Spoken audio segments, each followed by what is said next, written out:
Okay, are we back? Okay, I'm gonna reload. I think we're back.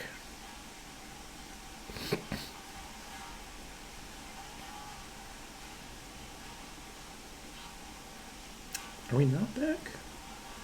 It's for some reason it's just a black screen for me. I do have.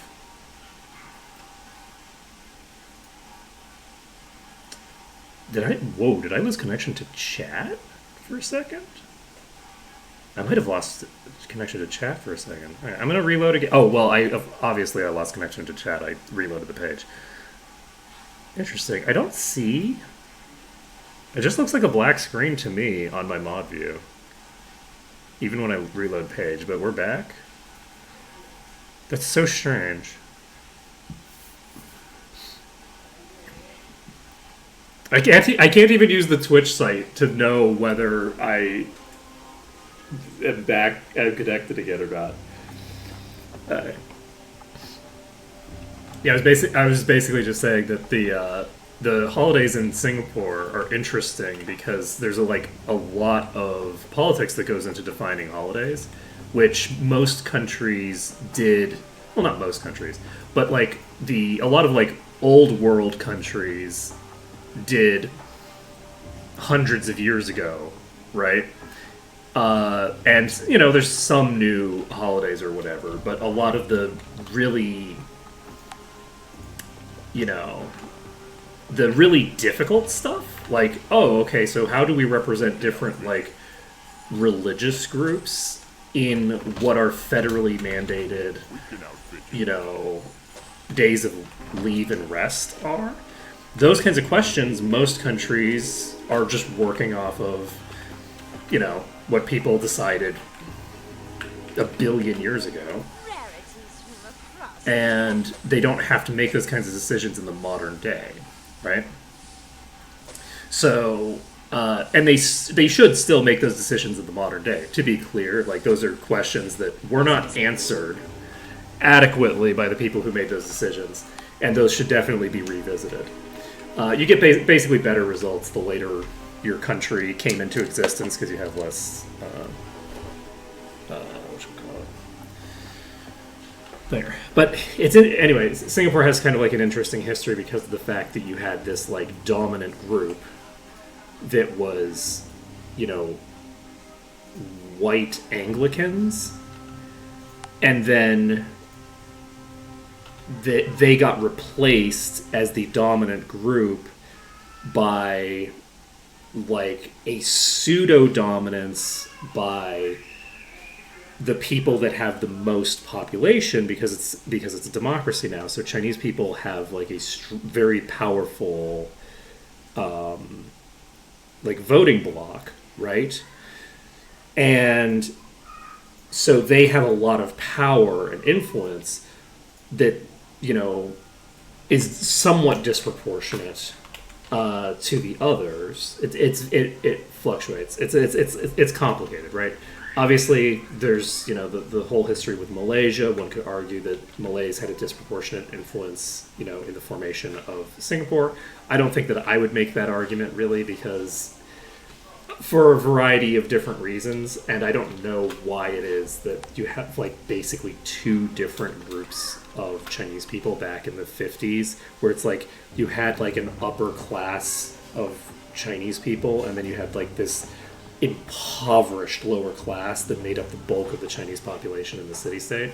I don't know the details of how it is, how colonial Singapore worked, but for whatever reason, there seemed to be a wealthy elite Chinese class, which you would typically associate in the British colonies with Indian people. Anyway, it's complicated, but the basic gist is there were some issues as Singapore was formed, and there were some difficulties. And, nowadays, holidays...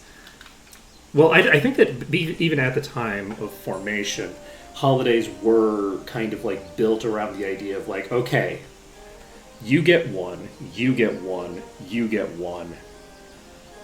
Fuck everybody else. You get one. Actually, that's not true because the Christians get something. But like you have these like ethno-racial groupings that need to have representation in that kind of stuff. So you have a subset of are they called Muslim holidays? Are they Islamic holidays? I don't actually know the correct term. Like a person who follows the Islamic faith is a Muslim. The holidays, I don't know. I think colloquially here I would hear Muslim holidays. So I'm just going to go with that, right? So anyway, the Muslim holidays, there's a subset of those that are recognized as holidays, and then there's a subset of Hindu holidays that are thinger. There's a subset of like, I don't even know that there's any Buddhist holidays. I don't know that any of the national holidays are Buddhist. There are Chinese holidays that are associated with the ethnic group. But I don't know, Chinese New Year is a holiday. But I actually don't know if there are any Buddhist holidays. It's kind of a strange dynamic with that. And then there's like one or two Christian holidays. I don't know if Easter's a holiday. I think it's Easter and Christmas, but it might just be Christmas. They're just like holdovers from the British. I mean, to a degree. There's also like a sizable there's a sizable Christian population here that is disproportionately wealthy. So, did we finish Silver Cove? Oh right, we weren't going to do any of these. We were going to do a map. So let's take a look at our maps. Watchtower 6 is in the wrong place. This abandoned temple is which one? Rathian Sewers. Not the right one. Passage under Regna. Pirate Stronghold. Do we not have a map? Interesting.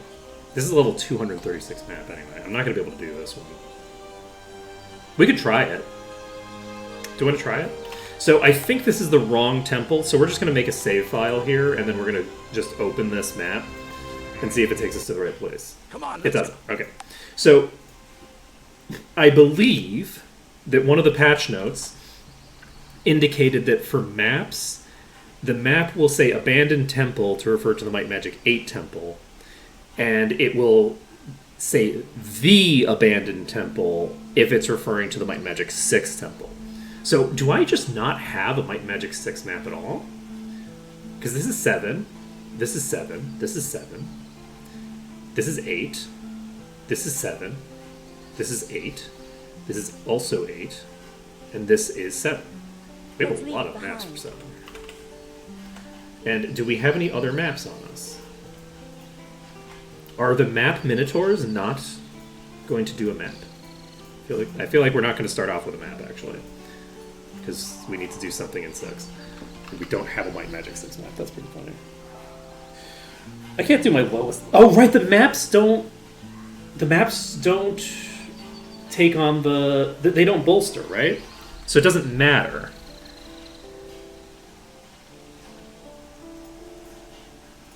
We could do with just the lowest level map that I have. But the lowest level map I have is real low level. Oh, wait, we also have to do a map that we've already cleared. We cleared the Nyon tunnels already.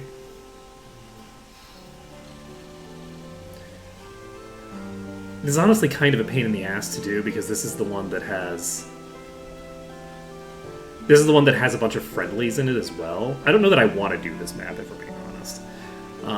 We have the Watchtower 6 map. We can't do that one. Passage under Regna, we can't do at the moment.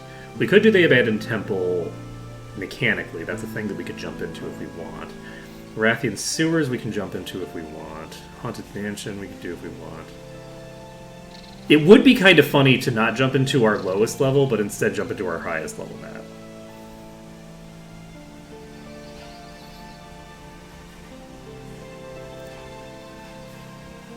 Do we want to try jumping into the Abandoned Temple map, actually? And just, like, make an attempt? Let's do it.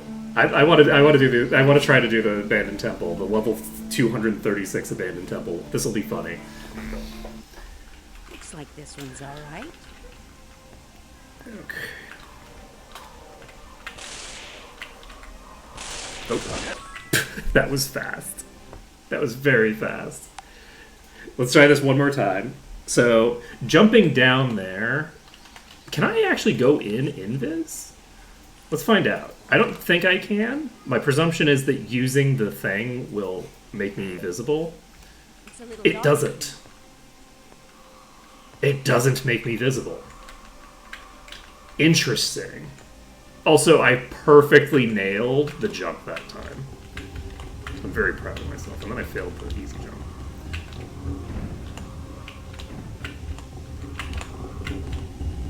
Okay. Now, the reason that we did that is that we can just do this. So the enemies also have a 10% chance to ignore my status immunity. So if there is a enemy in here that causes instant death as a proc, it has the ability to ignore... Ooh, this winged serpent boss is actually on me fully. There's nothing I can do. Have no fear. Okay, we're fucked.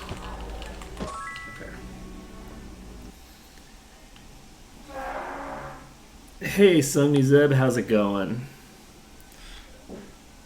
Yep. Look, things are going great here, so... We could try to do the Haunted Mansion. Let's do the Haunted Mansion quick. Come on, let's go in. Why am I facing the wrong direction? Okay. Excuse you. That was pretty funny. I was like, I don't need to worry about going invis or anything, because it's not like it's going to matter. I'm just going to jump over everybody's head either way. And then I'm facing the wrong direction when we go in. Okay. Yeah, let's do some of these maps. I think this will be fun. So we can do some of the lower level ones. Get some of this done.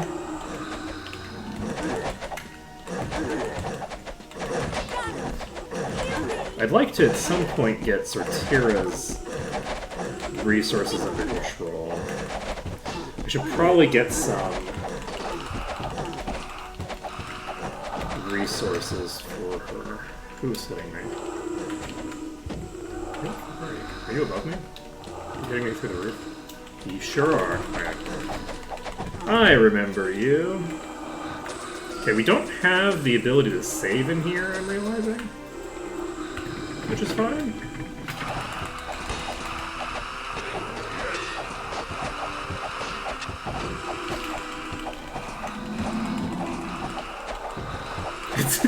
Yeah, this is us like doing the inventory management. That's what it is. We're fighting the inventory boss here. That's what's happening. No match for me. The only thing is, though, that my concern is that when I'm doing these lower level maps, that I'm going to be just replacing them with other maps in my inventory. Like, I'll just have... Should we just do an entire day of just doing maps? Oh, that might be fun.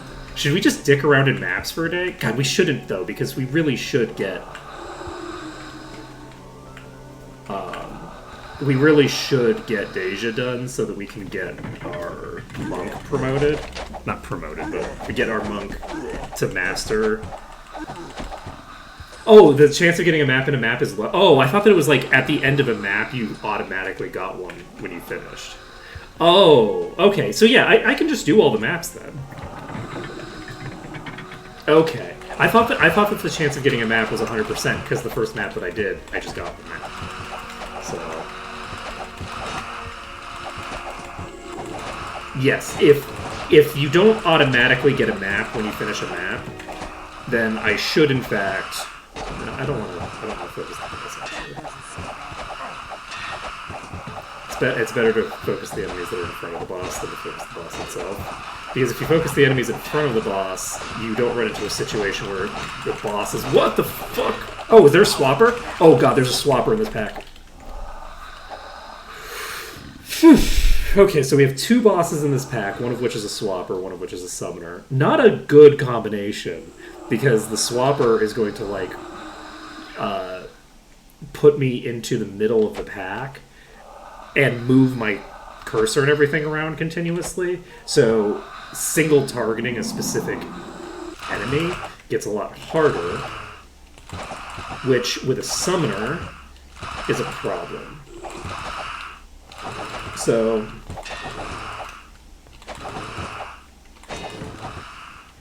oh shit.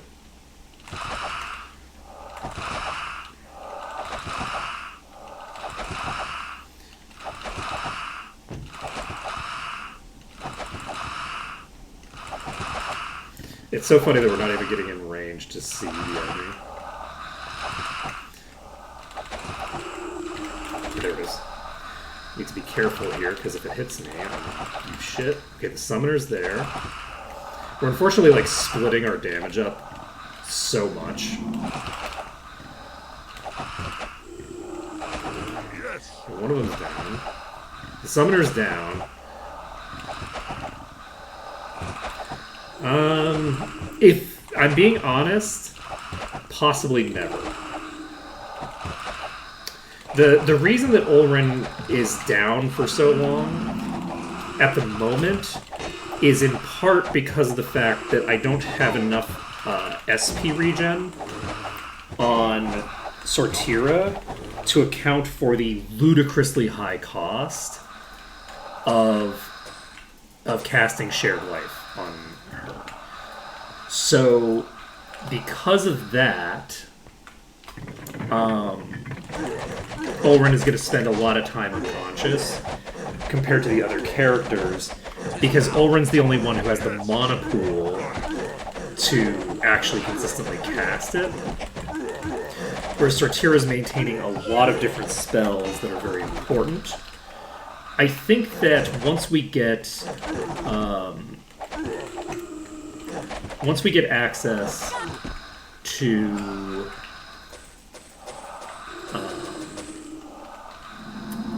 something. Once we get access to something, we'll have a slightly easier time. I just realized this should allow us to get duplicates of the instruments. So a priority for us is probably getting instruments. I think that'll be fun, is doing maps that have instruments that you can pick up. But yeah, so Ulrin is probably going to be mostly dead until I can consistently just spam Shared Life on Sortira. And that should happen eventually. I don't think that that's, like, never going to happen. Can't get a loot, though. Is the loot playable?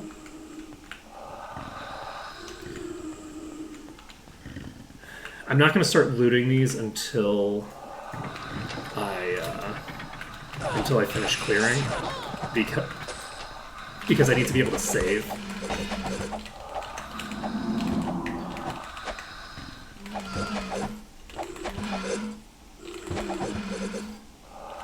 This dungeon isn't not dangerous, but the most dangerous component of the dungeon is probably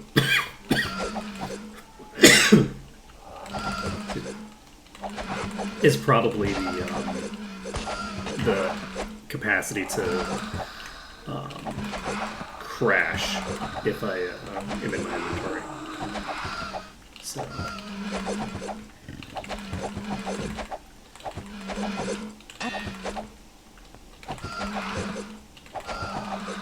We need to find a loot set. We should do a feature request demanding that a loot get added to one of the dungeons as just like a guaranteed chest drop somewhere. There's just like one randomly put in one of the chests so that we have a duplicate loot that we can play. I think this is critically important and definitely demands the attention of the developers.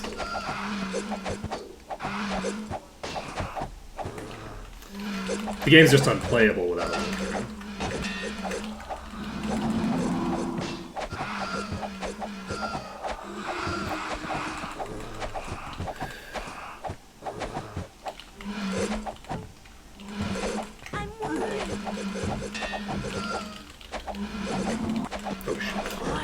Can you get a duplicate loot if you kill the... I don't think so, right?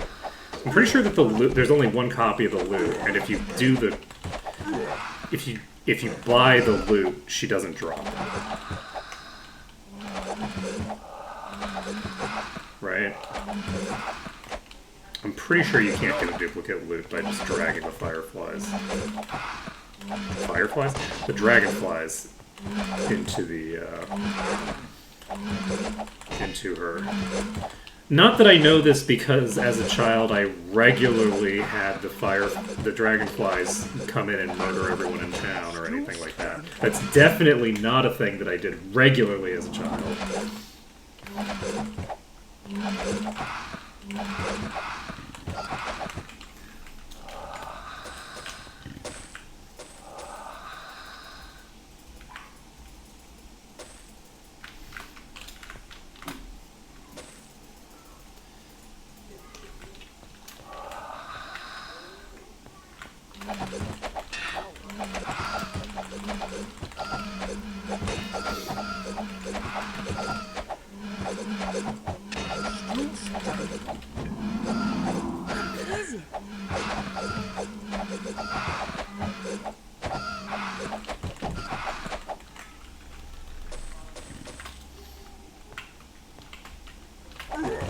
Sorry, I got distracted thinking about the crazy Florida fantasy series. I saw like a YouTube video recently where someone was talking about it. And I was like, you know, oh yeah, I remember that fantasy series. And then they started talking about like the contents of one of the books. I was like, I read that book. I didn't remember that it was that fucking crazy. I mean, it checks out, you know. It's a book written by a Florida man, but holy shit.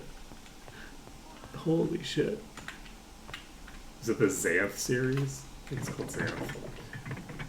The map is literally a map of Florida, which is the kind of bullshit that is a very like whatchamacallit. I just got another map. Are we sure that maps aren't to guarantee? Silverhound Stronghold. Nice. That's a Might Magic 6 map. That is a map in 6.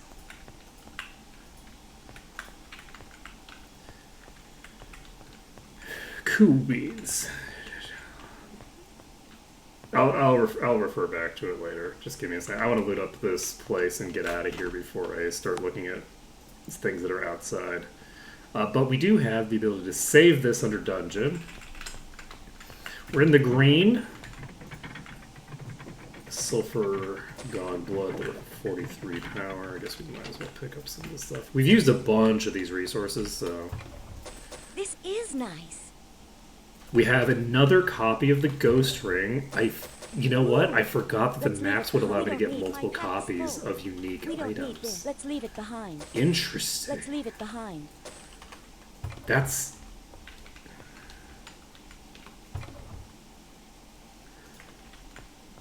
Okay, well that might not really apply much to me because that might be specifically for like farming in the sense of like if you're doing the same map over and over and over again. You know what I mean? Let's leave it behind. Whereas what I'm doing is since I'm going through the like main like plot, I'm only going to be using each map once, maybe twice. Like, I'd have to go through a lot of maps before, like, a reduced chance of the map dropping, like, per, like, repetition, had any impact on my part, on my room, you know? So... Let's leave it. We don't need this. That might actually not My pack's full. end up being super relevant to me unless I'm like going completely ham with the maps, which I don't think I'm going to be going completely ham with the maps. We don't need this. Ooh, I can't carry anymore. Let's leave it behind. It is tempting to do a map day, right? To treat today as map day. We got this, which is Silver Helm. It's 169. Potentially. Yeah, the inventory boss, you know, it's like an ooze, so it just like will split instead of taking damage properly. Because I think during the first map that I did, I actually got 2 maps, because I got a map at the end and I got a map off of the enemies. I got both of those things, so... Okay, I think we're done here. I think we've looted all of the chests and everything. So, we can just leave? Does this just put us out here? It does. Special effects for Silverhelm, huh?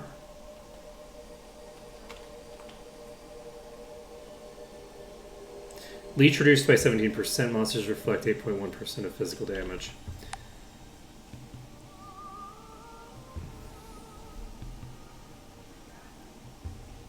We're doing a map day. The maps are going to save us from Deja. We don't have to do Deja next.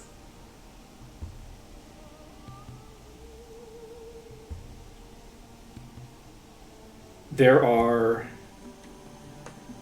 2 dungeons in Evermorn Islands. No, I need to do the initial clear, right? The initial clear, because I could use a map. Because I'm in the Barrow Downs now. If I could use the map to teleport, I could use the map to teleport to Evermorn Island.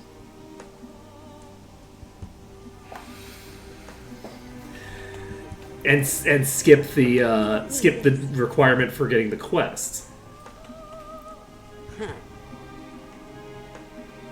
God, that's so tempting to do.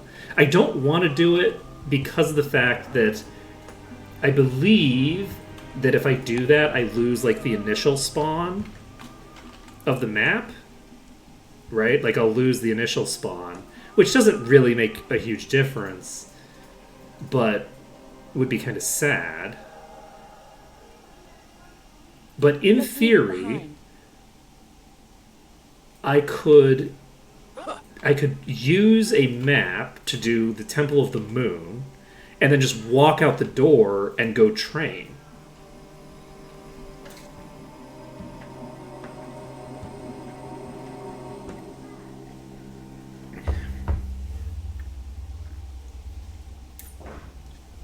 Which is super tempting.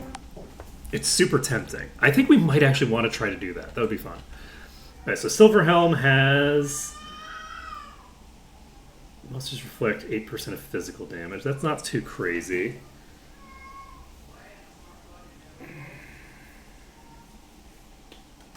I think we're going to do some maps. Very low. So there's 2 maps that I could get that would accomplish that objective. I could get a map of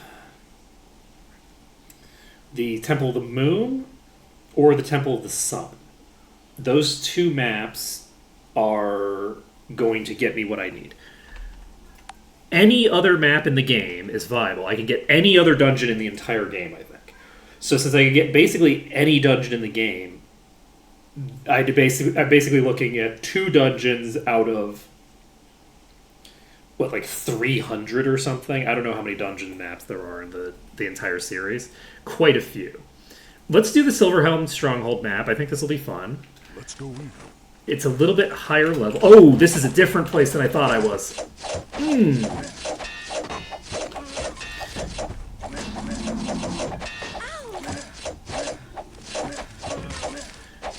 Okay, we're gonna be fine, I think. We aggroed way more there than I intended. Oh, wow. They heard me loot.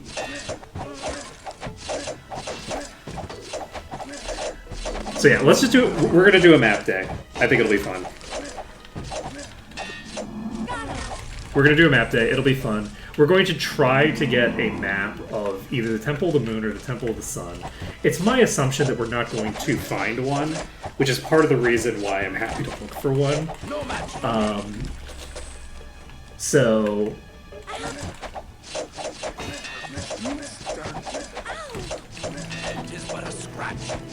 But if we can get one, that's a really crazy boost for us, because that'll allow us to get Komanaton done. You know, that is pretty true.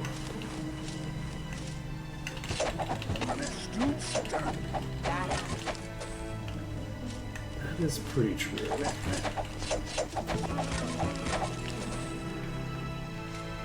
Let's see. We got it.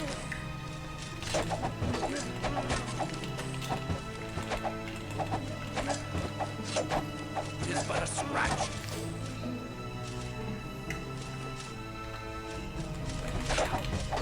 It is very funny that people, like, basically figured out the diameter of the Earth to a pretty good degree,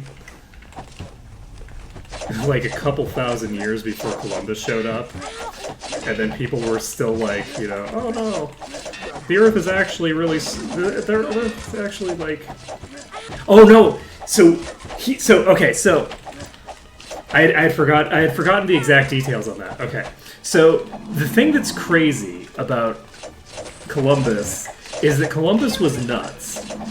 And so he was very bad at math. And so I don't know about you all, but when I grew up, I was taught misinformation about the whole Columbus thing.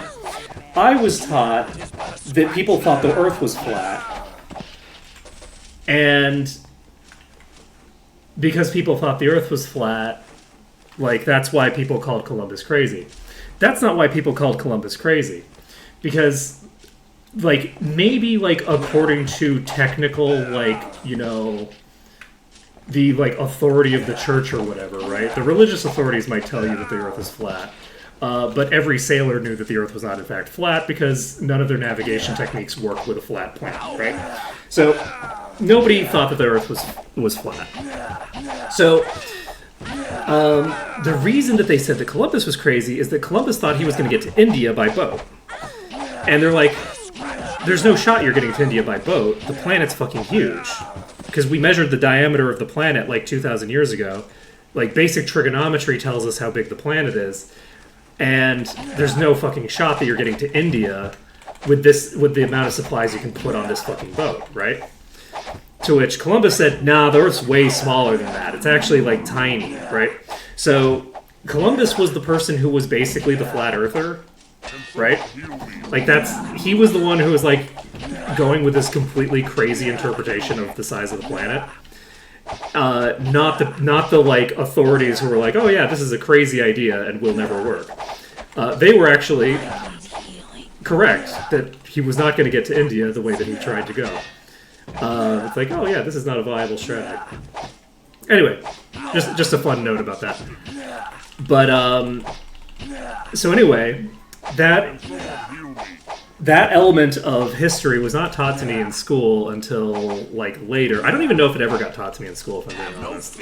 I know I learned it at some point, but I might have learned it like later on from like the History Channel or something like that, or just from like cultural osmosis of people who actually had any idea what the fuck they were talking about. I cannot believe that I just fully screwed myself there. That's very sad. Okay, we're going to try this again. Let's be a little bit... Come on, let's go in. I was honestly thinking that I was going to be okay, which is why I didn't like desperately try to restructure my stuff there.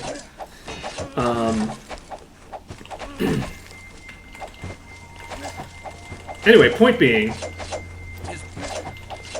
Columbus thought he was getting to India. He didn't get to India. He got somewhere else instead.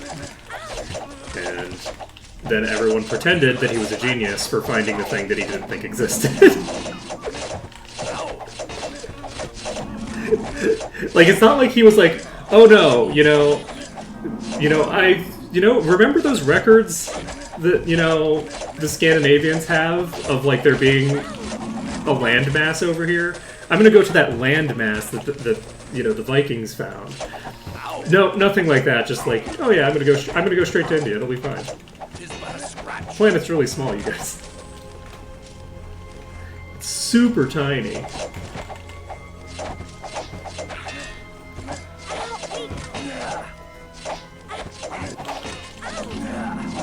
Oh man.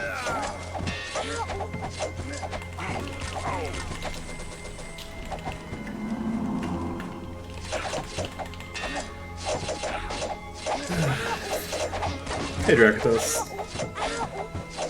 We are doing fungeons today.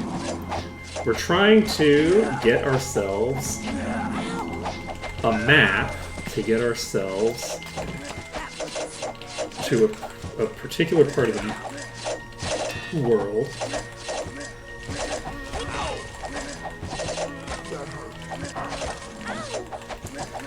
And that will be fun and exciting.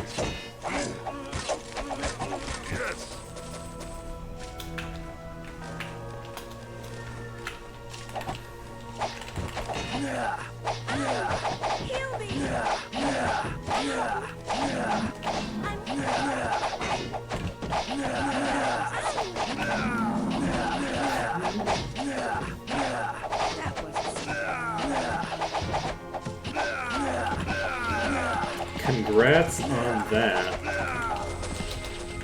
What was the artifact that you got that you say nobody wants?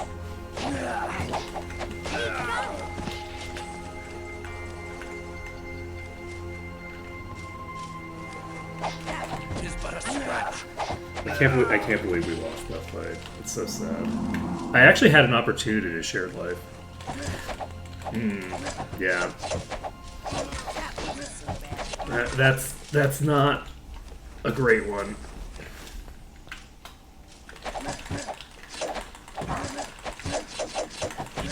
Crowns are no es bueno.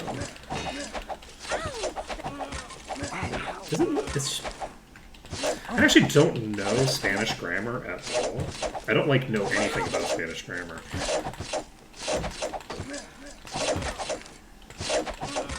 It should be no. It should definitely be no bueno. I think no es bueno is the equivalent to saying like, oh, that's not good. I think that's like if you're not talking about a specific thing, you're just like kind of vaguely gesturing at a situation. I believe that's when you would use no es bueno.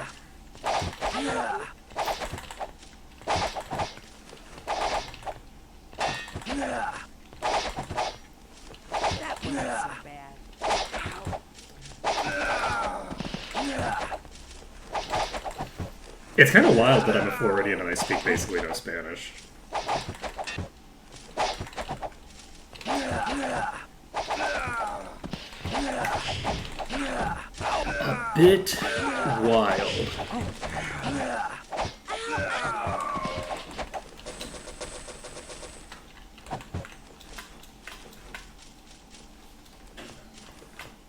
Okay. I could have done something sensible. That's something that I wanted to do, right? I don't know what it was. Let's see. We're going to clear out this. We're going to try to clear out the entire upper area, I think. There should be a lot in this room, I think, so let's do this. Try to get as many of these pulled to us as possible.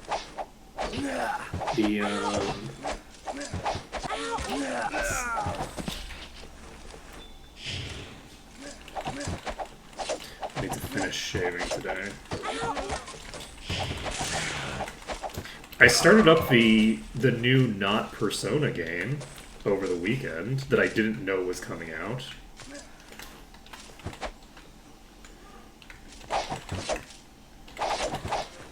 Steam randomly was like, "Oh hey, are you interested in picking up this game?"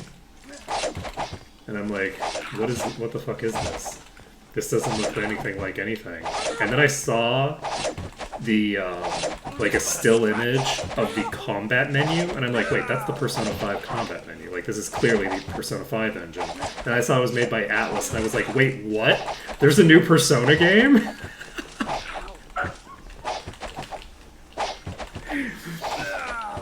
And so I jumped into it, and it turns out it's not a Persona game. And I'm not going to go into too much more detail than that because, yeah, you know, we're hitting for an okay amount of damage.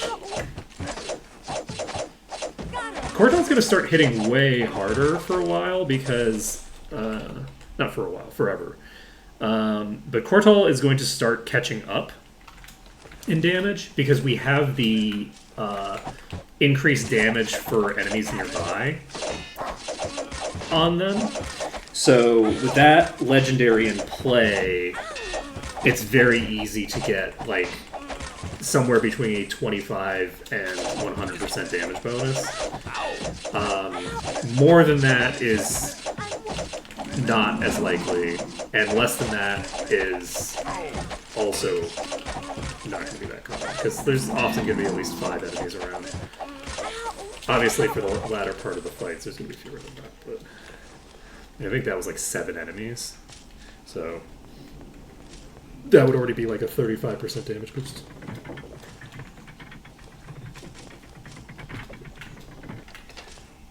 Let's see.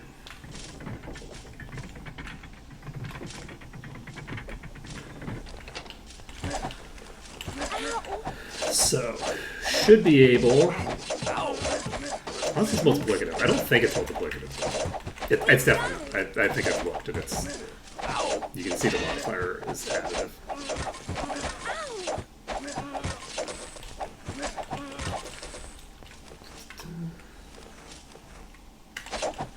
It's but a scratch.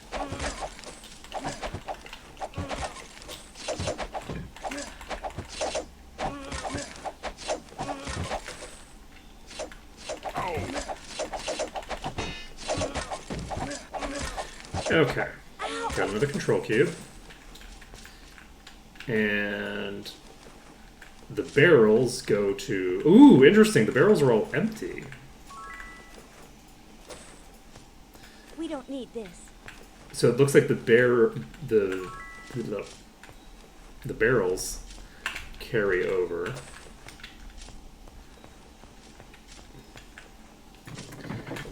I'm going to try to clear out this room, and then once we've got this room cleared, we can move on.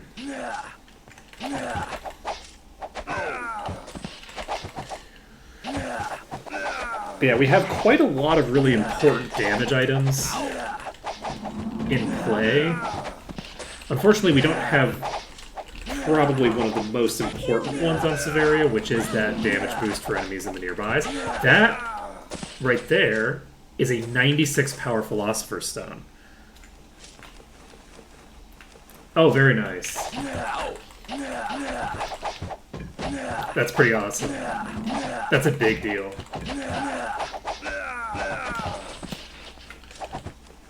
I'm hopeful that today we manage to get a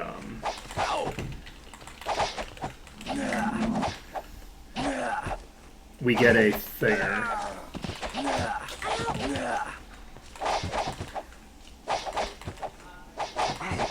Oh, hey, it's the adamantite veteran that killed us last time. I mean, it's technically not. It's technically a completely different adamantite veteran, but... Ooh, concerning. That is the adamantite hitting us.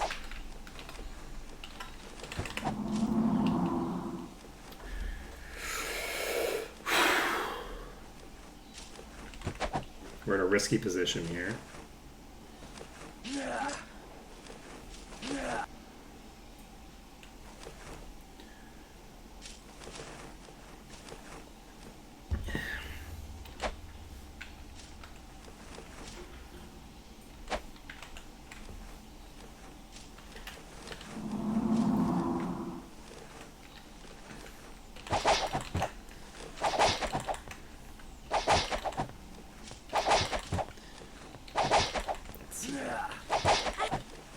I think the mirrors are pretty rare in shops, though, aren't they?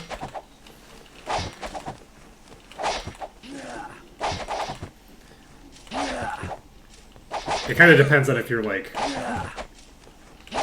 randomly stumbling on them, or if you're,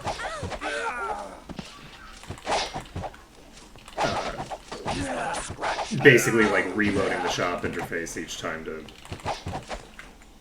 roll for them, you know?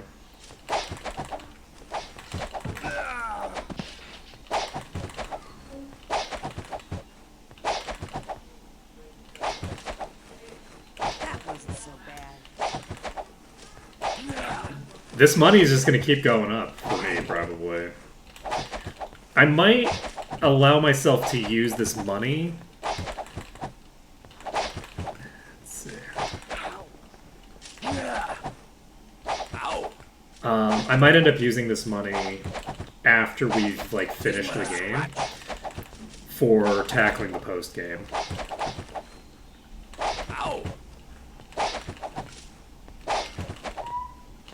This is the run where I'm going to make an attempt at clearing the post game.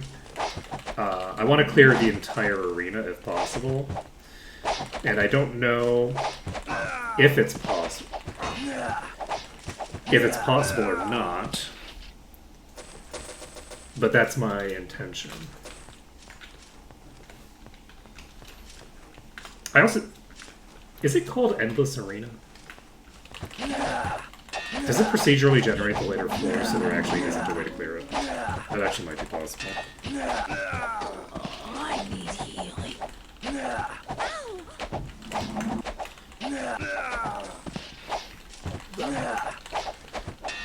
Isn't interest more a thing of the future? Though I guess in the real world, interest is basically a thing of the past, right? That wasn't so bad. Like, banks have decided that why would they take on the risk of their own investments when they could pin that risk onto you?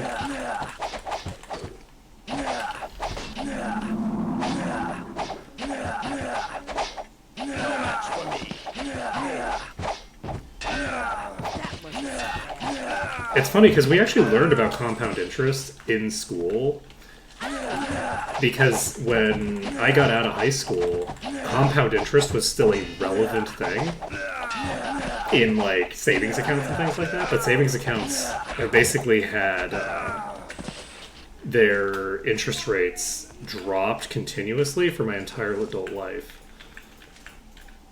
So at this point, you are going to, like, any money in a savings account loses so badly against basic inflation that putting money in the bank is, like, not going to preserve basically any of it in the long term.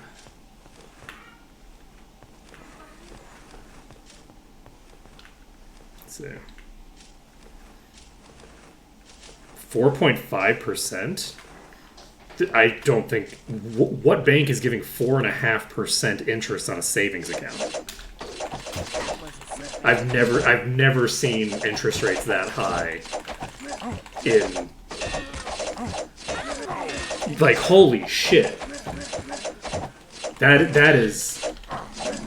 That's a lot of interest.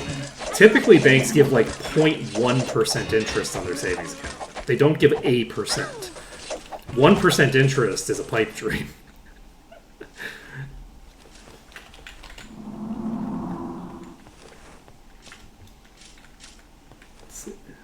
Are these on savings accounts, or are these on an investment account that is acting as if it's a saving account and all of your money can disappear? Because that's the common thing these days.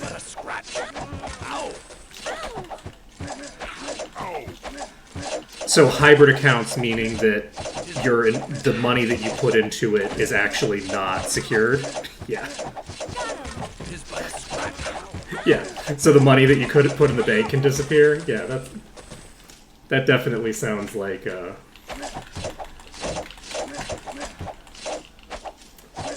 that sounds like modern banking to me. And that's what I'm talking about, is that, like, high yield savings accounts. Because I've heard of hybrid accounts, right?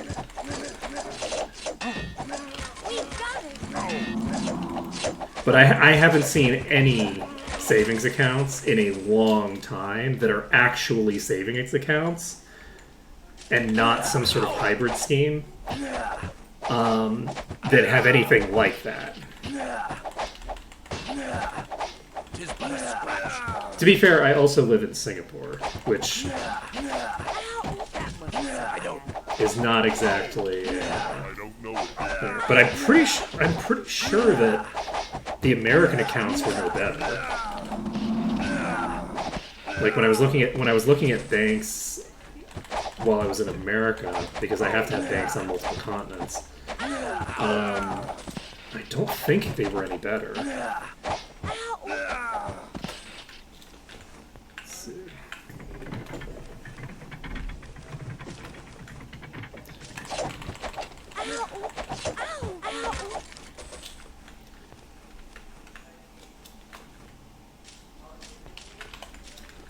Okay.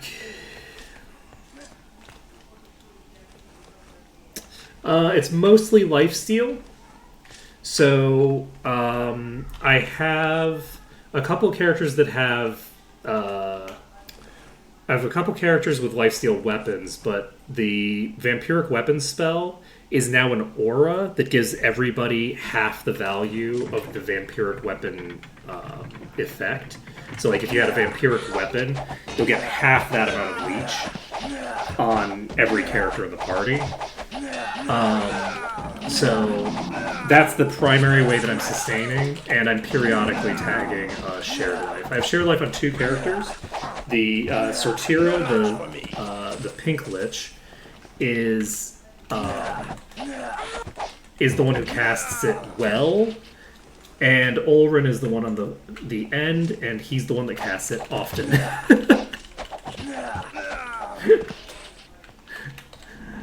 So the weak shared lives are coming out of Olrin, but he's actually able to cast it quite frequently.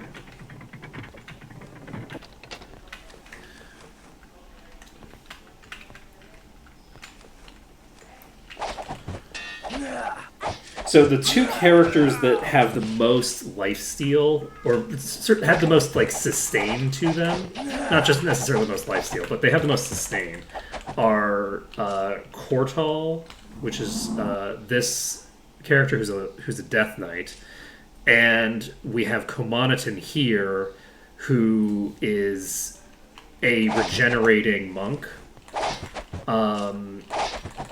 And has just a fuck ton of hit points.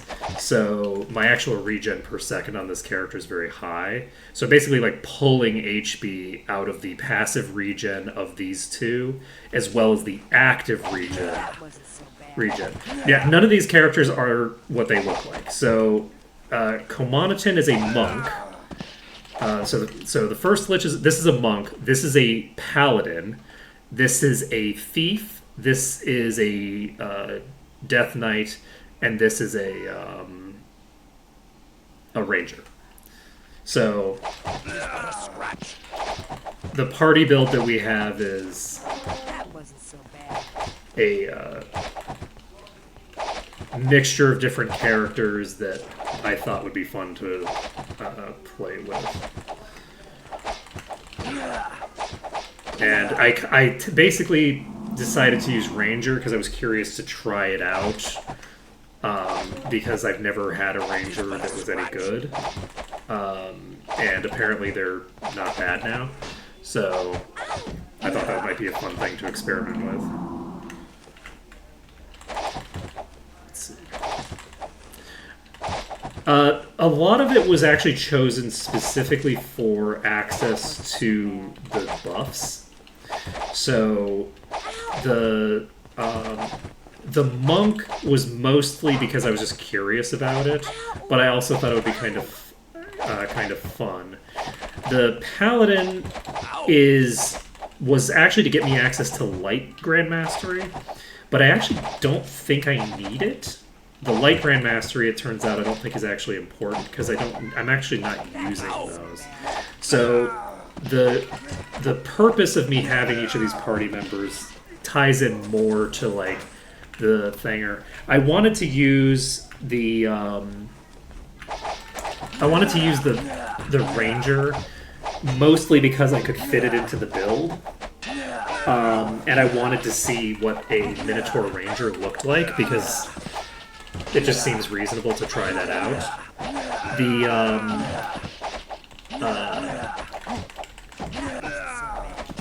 And they're not bad. The issue is that because they are using GM Spear, they end up not doing a lot of personal damage because they've got a spear in one of their hands, and spears are not able to deal any real damage unless you put them on a knight, I guess. Presumably on a knight, like, anything can do damage because knights seem to just go ham. You know, GM Arms Master is a hell of a drug. Just ask my thief. But yeah, without that, we haven't really been able to do a ton of damage on Ulrin since we equipped the spear. Because we were previously dual-wielding...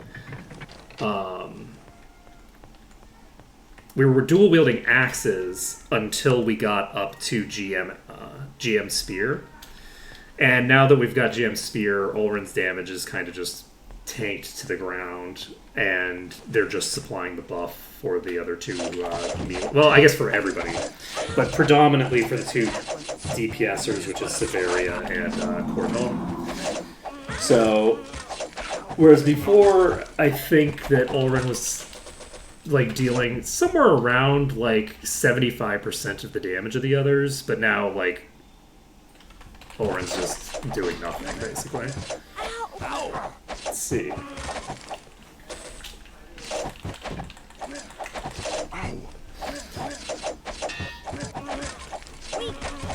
Yeah, I basically wanted to see if I could get like a full complement of buffs.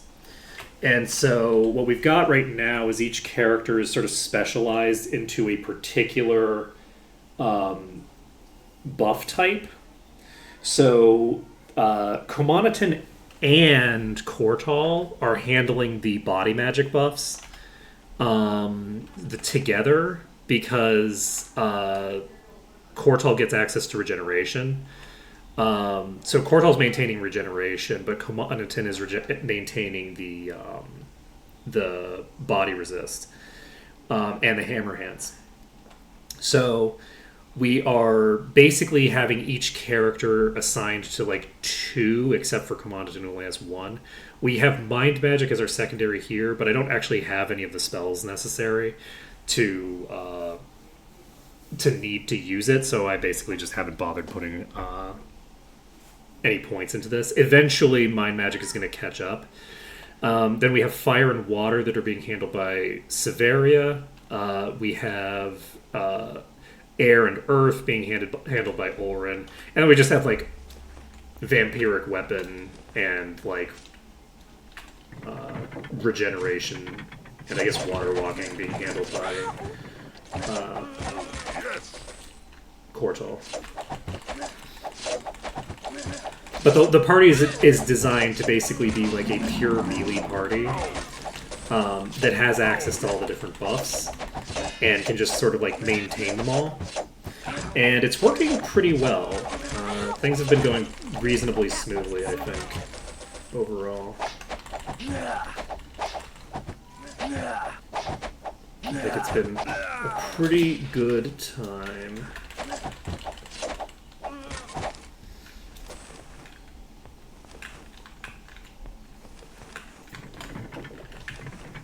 Yeah, it's been going way smoother than my previous run went. That's concerned. The previous run was a lot. This run seems to be going a lot smoother.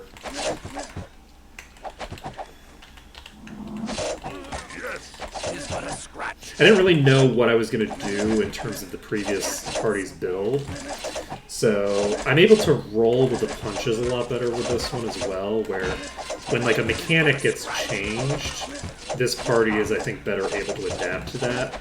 The previous party was designed very strongly with a given set of mechanics as the expectation, and overall the party got like a bit stronger when the change to the buffs happened. When the buff change happened, it did improve the party a bit, but the party was not at all capable of exploiting the buff changes to the degree that this party can. So I couldn't maintain a ton of buffs at all on the previous party. This party can handle keeping every buff active and doesn't even need to use light magic to do it. We don't need to have like the weaker version of the stat buffs, for instance, from Day of the Gods. We can use the stronger version that is attached to the individual resistance spells. And there's obviously the disadvantage that we're not tying most of our buffs to the tankiest characters. So that's like one thing that's suboptimal, but we're still able to get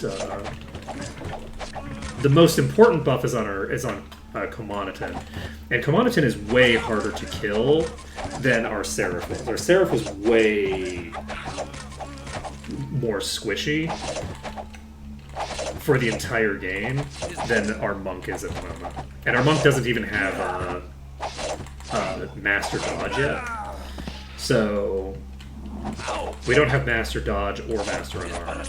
So once we get access to GM, unarmed, we can get a huge durability boost again. But Komoniton will hopefully over time be transitioning into a more powerful form. Ooh, that's a boss. It's a polar.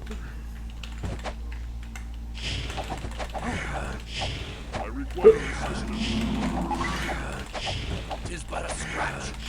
Do you have a melee attack or something? How are you hitting? Fuck. Oh, I'm gonna die, aren't I? Ooh, God. Ooh, that was way spookier than I expected it to be. Holy shit.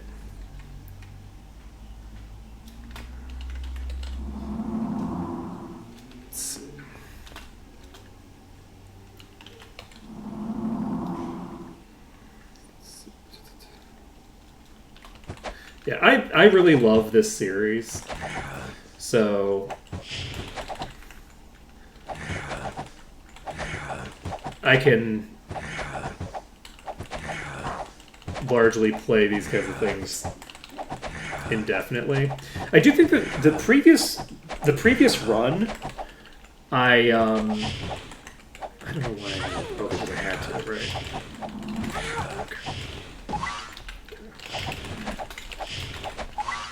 Ooh, concerning. Could you not? Ow. Ow!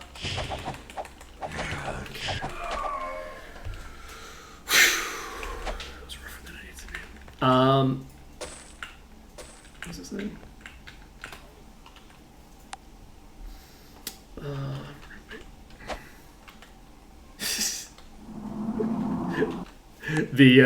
The projectiles that the warlocks have are so huge. In the previous run, my DPS at certain points was so low that I could definitely imagine like it getting tedious because it's like just going so slowly. In this run, I have like way more DPS than I did in the previous run, and as a result of that, like I'm not really given a ton of time to start finding it tedious. In the sense of like I'm like just going fast and just like enjoying myself. Let's see here. Do we want to teleport somewhere? Did we loot we didn't loot the chests yet, did we? Can you imagine just leaving without looting any of the chests? I literally almost just walked out of here without looting any chests. Let's see.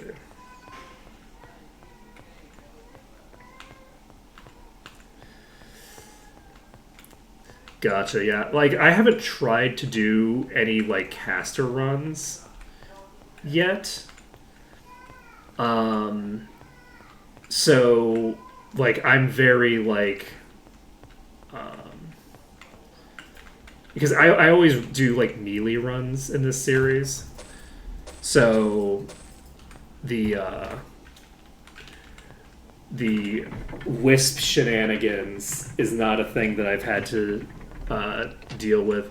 I do have a caster run that I have started that I was thinking about continuing, but then I got too excited about making this party, and Let's leave it behind. so I didn't end up This is nice.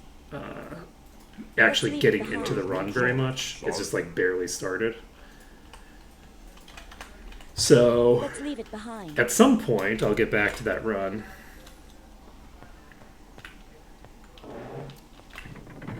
Yeah, I'm very curious to see with my caster run, like, how things end up going. Because my guess Let's leave it behind. We don't is need that I'm this. Let's probably leave it behind. We don't going to be need using this. a lot of sparks. Like, around corners and stuff like that. To basically, like, emulate what I'm doing when I run into a pack that I can't clear on my thingers. I'm going to try to do as much, like, actual kiting as possible, because I think that'll be fun.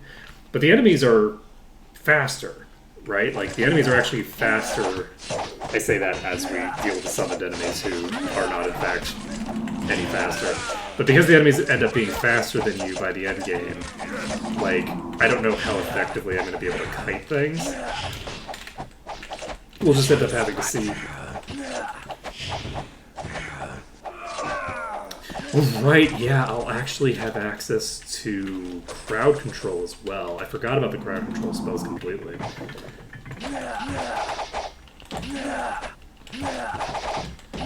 I don't allow myself to use any, like, ranged attacks or crowd control type spells. I don't basically allow myself to use spells on enemies. Or, whatchamacallits. Or bows in my runs. Because I just enjoy doing melee, but in addition to just enjoying doing melee, I also basically started out making the game harder for myself because I thought it would be fun, and then, like, so coming up with all sorts of ridiculous restrictions, one of which was no ranged attacks, because I felt like ranged attacks in, like, Vanilla Might and Magic 6 would have made my life way too easy. So I whatchamacallit. So I just didn't allow it. However, But then I just kept carrying that over into increasingly difficult difficulty Useless. to mixed results. it's worth Alright, we got haste, got some boots, worthless. got a wand. Who needs it? Okay, it doesn't look like we found any legendaries or anything in there. Let's see.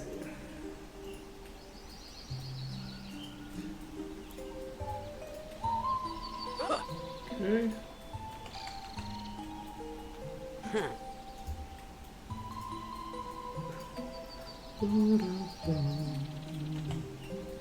Let's leave it behind.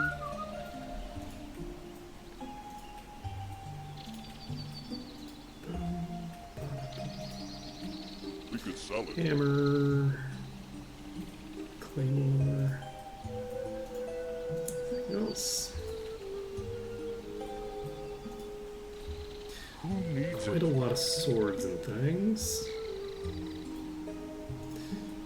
Who needs it? I'm mostly just looking for... Wait, did I get the plate? I got a legendary plate. What am I even looking for? Is it mostly just rings at this point? I guess it's rings and axes, and I needed one more dagger. Rings, axes, and... We're decked out, actually. We've got a lot of legendaries. I'm just now realizing, like, we need a staff. I think we have a full set of legendary boots. I think we have one extra set. Yeah, we have one extra pair of boots right now. I could check that out. 10% damage reduction is probably a better effect. The issue is that I don't want to upgrade.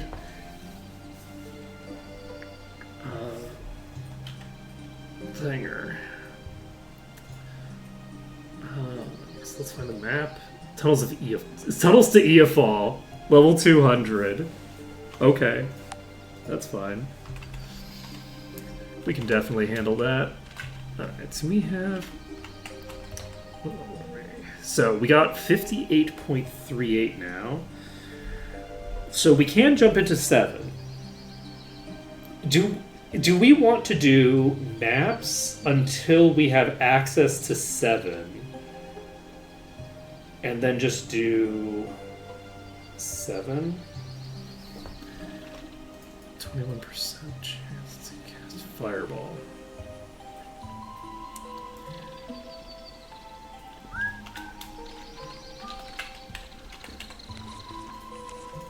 Let's see. I think we just do a map day. I think that map day seems like a fun thing to do. So let's train.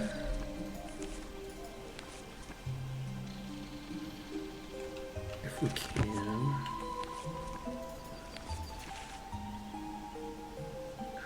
We can TP to the tunnels of Eofall.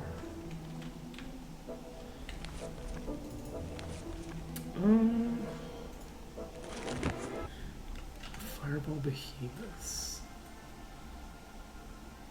Oh. Yes, they have a 21% chance to cast Fireball. That's not on hit. That's a 21% chance to try to cast a Fireball instead of whatever their normal thing is, which means that they could attack outside of melee range. Yeah, Fireball Behemoths is going to be that's going to be a problem. Let's take a look at our maps. I don't want to do a Might Magic 7 map necessarily.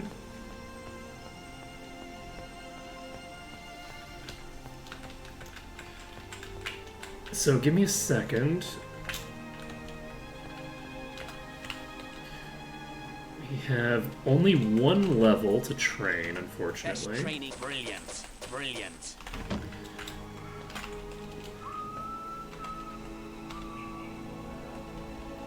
And that basically is just going to give me the ability to reset the timer. Let's go to Tularia. We just need to go to an outdoor area so that we can save. And let's take a look at our maps again. No, we're gonna sell some of this garbage.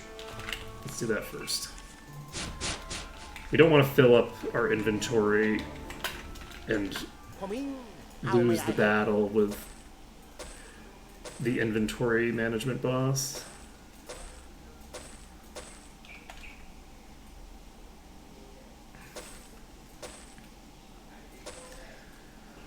Let's see. We have Eclipse. We can turn in some quests in Might and Magic 8, but I don't think I want to if we're doing maps today. Because if we're doing maps, the maps aren't going to level up with us. So there's no reason to get that extra experience right now.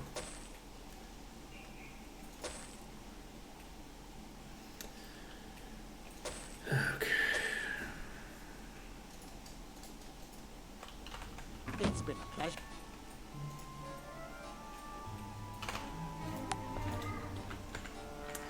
Fine elfish weapons. Okay. So you have the fine elvish weapons. Where can I get the good elvish weapons? Where can I get the ones that are actually good, though?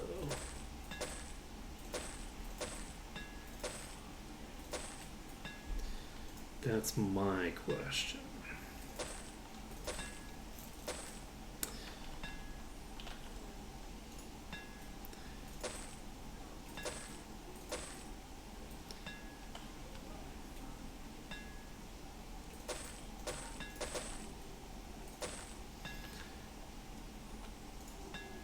It's so funny just casually tossing a top tier Axe of Darkness.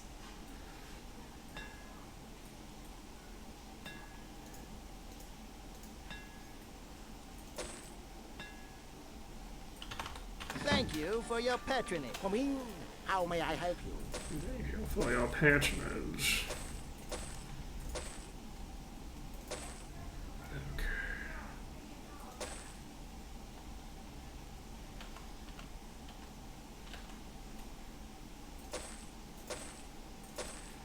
That's the legendary.